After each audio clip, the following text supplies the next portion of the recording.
विघ्नहर्ता श्री गणेश, श्री गणेश, श्री गणेश।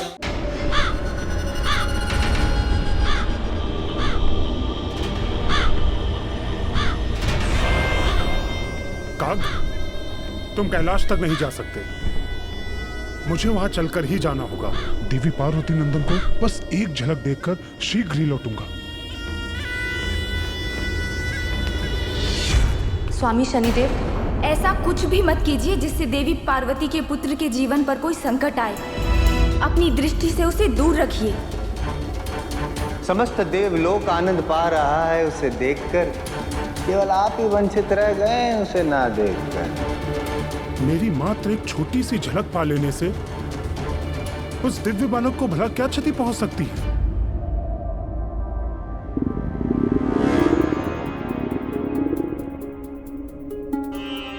क्या हुआ पुत्र? पता नहीं माँ, अचानक मेरे उदर में हलचल हो रही है।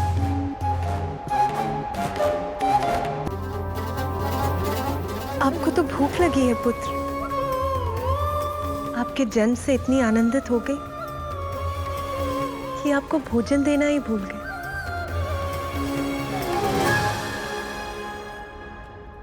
देवी कामधेनु,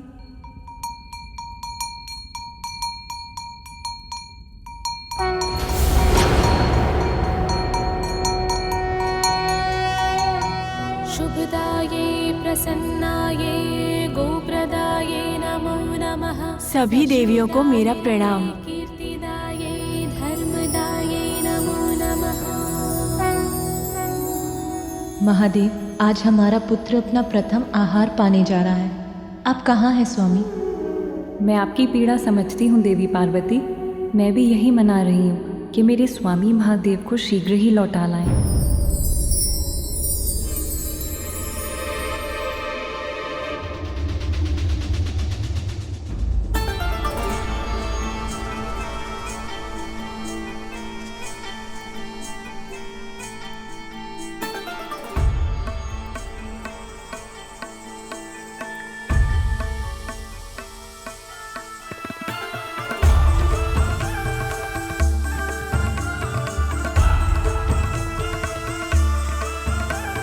मेरे प्रभु भोलेनाथ, इन पापी अधर्मी असुरों के मध्य रहने को बाध्य हैं।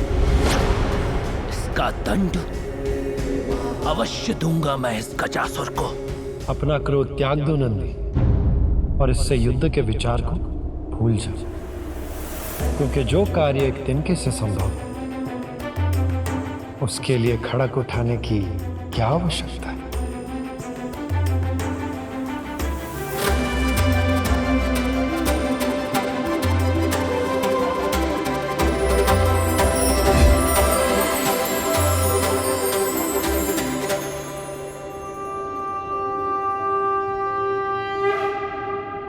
श्री हरि ने ये कैसा वेश धारण कर लिया?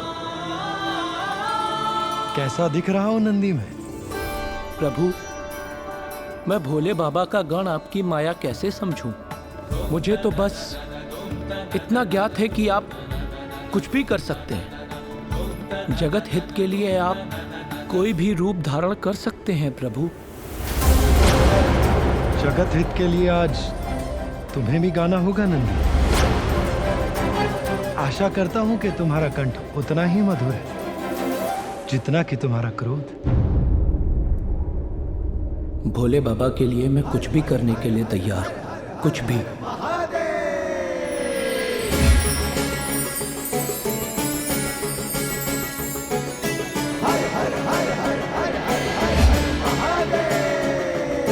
धन्य है आप प्रभु और धन्य है आपकी माया। भोले बाबा, आप शीघ्र लौट आइए, नहीं तो आपके मित्र विष्णुदेव न जाने मुझसे क्या क्या करवा लें। विष्णुदेव, नंदी के विपरीत कला तो मेरे कण कण में बसती है।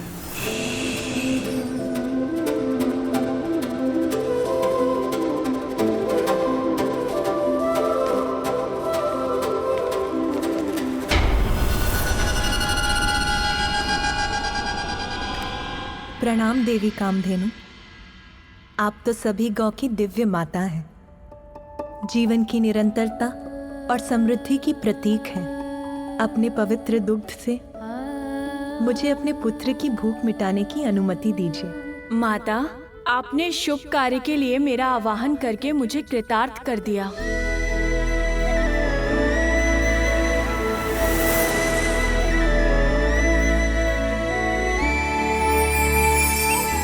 माँ, चलिए ना।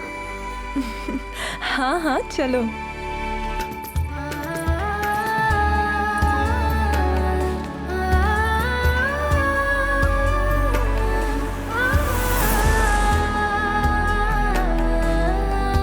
माता, आज मेरा दुग्ध आपके दिव्य पुत्र का आहार बनेगा। मैं धन्य हो गई। भविष्य में जब भी आपको मेरी आवश्यकता हो, आप निसंकोच मेरा स्मरण कर लीजिएगा। अब मुझे आज्ञा दे माता।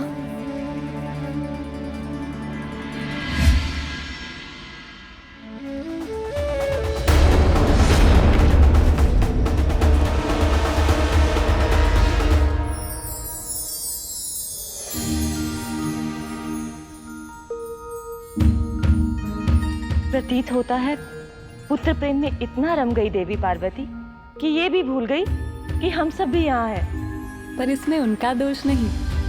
पुत्र प्रेम में माँ का रमना तो स्वाभाविक है।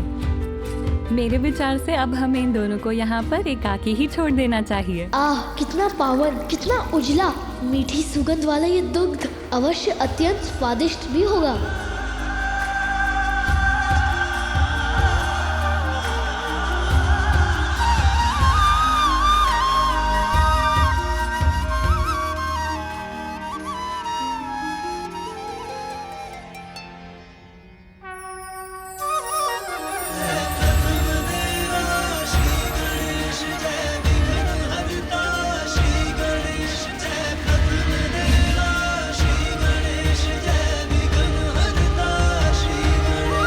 ये दुग्ध आपको आपके पिता के समान शक्तिशाली बना देगा पुत्र। सच माँ?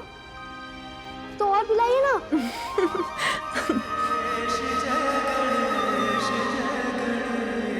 शीघ्र आपकी भेंट आपके पिता से होगी।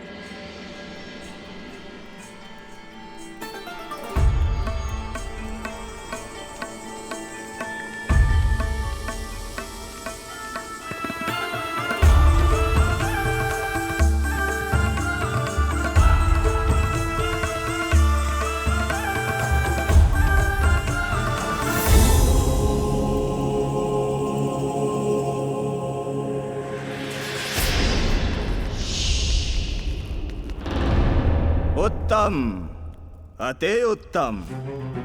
तुम्हारा नृत्य अत्यधिक मनमोहक है सुंदरी। त्रिलोकी विजेता गजासुर तुम्हारे नृत्य से अत्यधिक प्रसन्न हुए।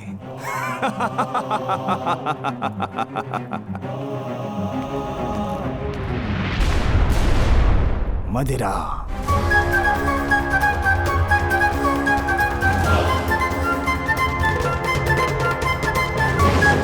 दुष्ट असुर शीघ्र मुक्त होंगे मेरे भोले बाबा तुम्हारे उदर से।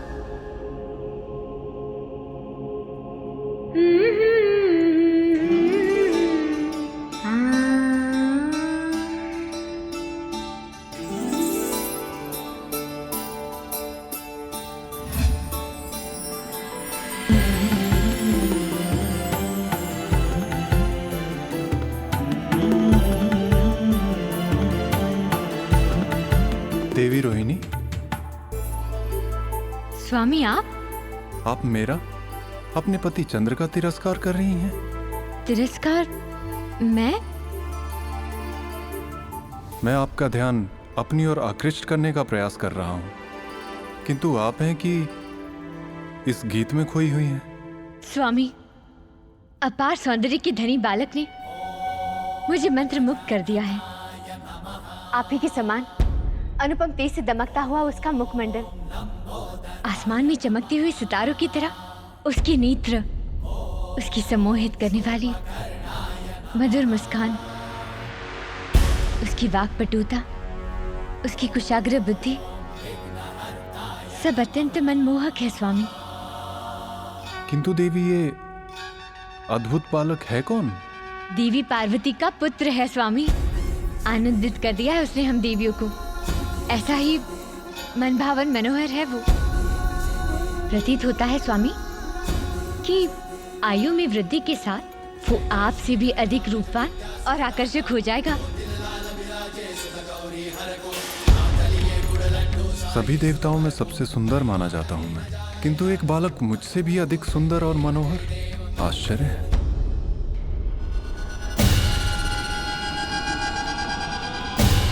संध्या हो चुकी है। मुझे थोड़ी प्रतीक्षा करके रात्रि के अंधकार में छिपकर वहां जाना चाहिए ताकि कोई मुझे देख ना सके। रुको!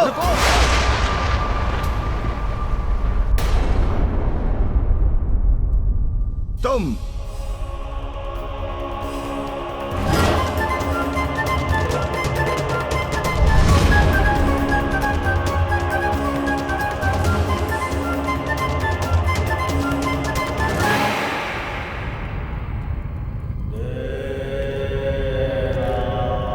मेरी दृष्टि से कुछ भी नहीं छिपा है। मुझे सब ज्ञात है कि तुम कौन हो।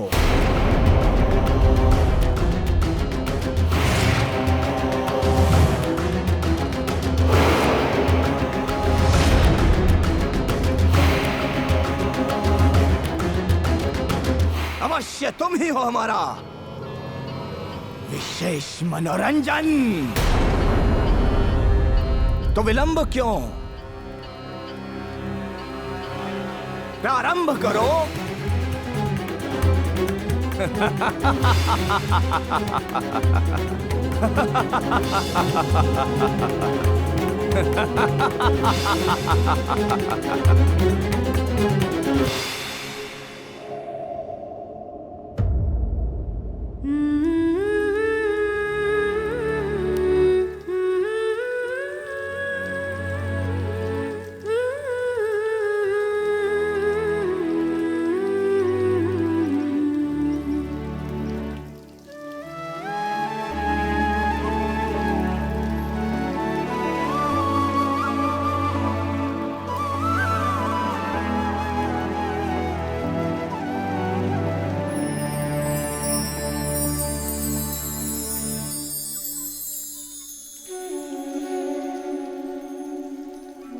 ये प्रकाश कहाँ से उत्पन्न हो रहा है?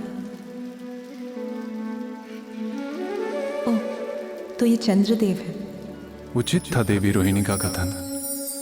एक बालक का इतना दिव्य आकर्षक स्वरूप तो मैंने भी नहीं देखा।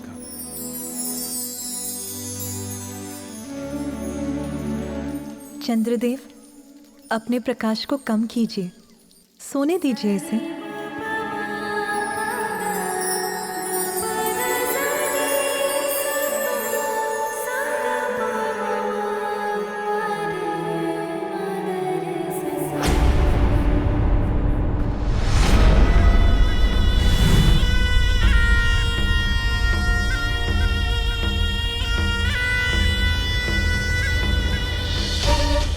इस प्रकार बिना अनुमति के भवन में मेरा प्रवेश तो अनुचित होगा।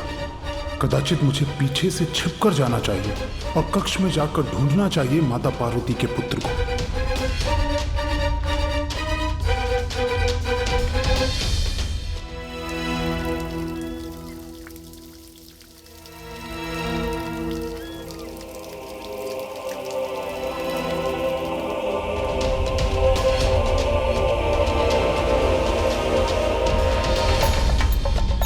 भला हो चंद्रदेव का, जिनका प्रकाश उसे ढूंढने में मेरा सहायक बनेगा।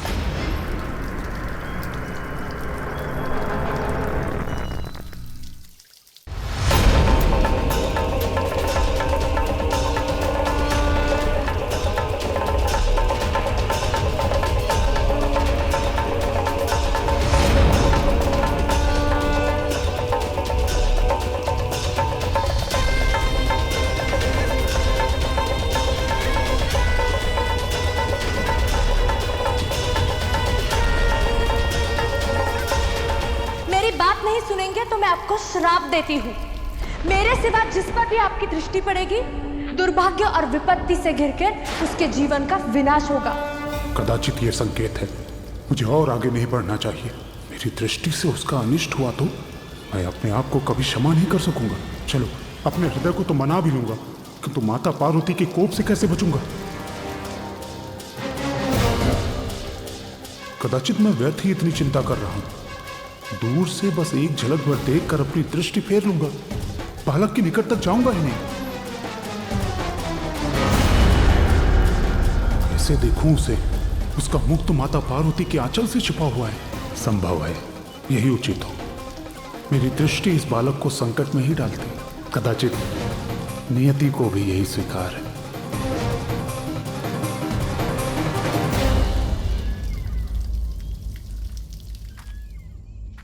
शनिदेव, चंद्रदेव, कहाँ जा रहे हैं आप? अभी तो आपने उस बालक को ठीक से देखा भी नहीं। मैंने प्रयास तो किया चंद्रदेव, किंतु वो बालक अभी निद्रा में है। उसका मुख देवी पार्वती के आंचल से ढका हुआ है। उसे देखने के लिए उसकी निद्रा में विघ्न डालना तो उचित नहीं होगा। और वैसे भी मेरी दृष्टि तो अशुभ है। मेरी दृष्टि का दुष्परिणाम सर्वविदित है।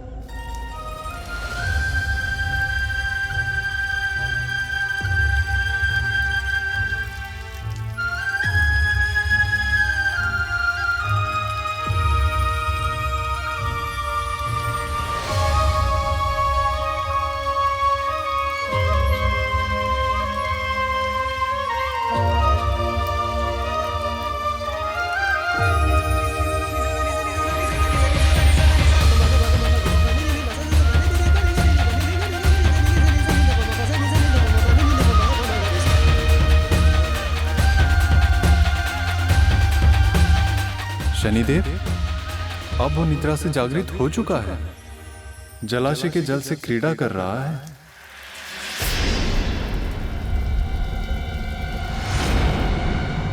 आप यही चाहते हैं ना कि आपकी दृष्टि उस बालक पर ना पड़े? तो मेरा प्रकाश जलाशय में उसका प्रतिबिंब उत्पन्न कर देगा। आप उसे ही देख लीजिए। इससे वो बालक आपकी दृष्टि से भी सुरक्षित रहेगा। क्षणिक देख के घुमा लीजिएगा अपनी दृष्टि। इसमें कहां घूमने वाली है सृष्टि। धन्यवाद चंद्रदेव, आपका यह सुझाव उचित है। उसका प्रतिबिंब देखने में तो मुझे कोई दुविधा नहीं होगी।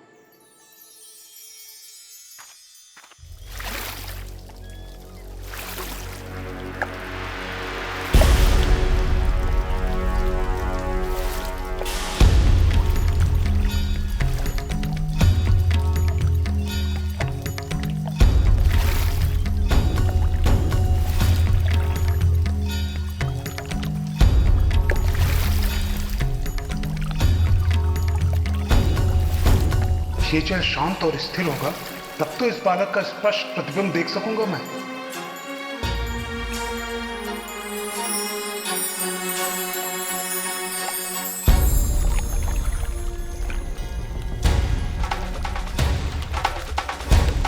हाँ, अब उचित है।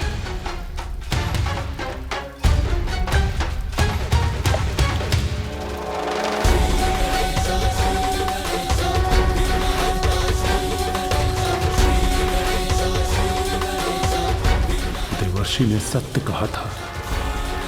कितना मनोरम रूप है इस दिव्य बालक का। इतनी मनोहर मुस्कान, मोतियों के समान चमकते दंत, नभ के तारों से टिमटिमाते उसके निर्मल नेत्र। अनुपम, अलौकिक है ये बालक।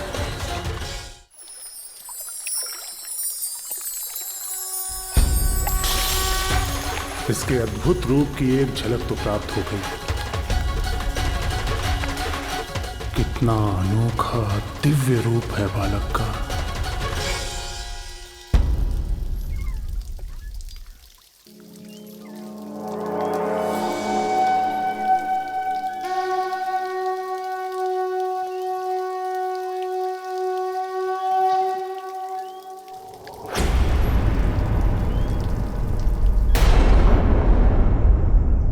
किंतु एक झलक देखकर तो तृप्ति ही नहीं मिली। हृदय तो तभी तृप्त होगा जब पूर्ण रूप से देखूंगा मैं इस बालक को।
ये कैसा अनर्थ कर बैठा मैं।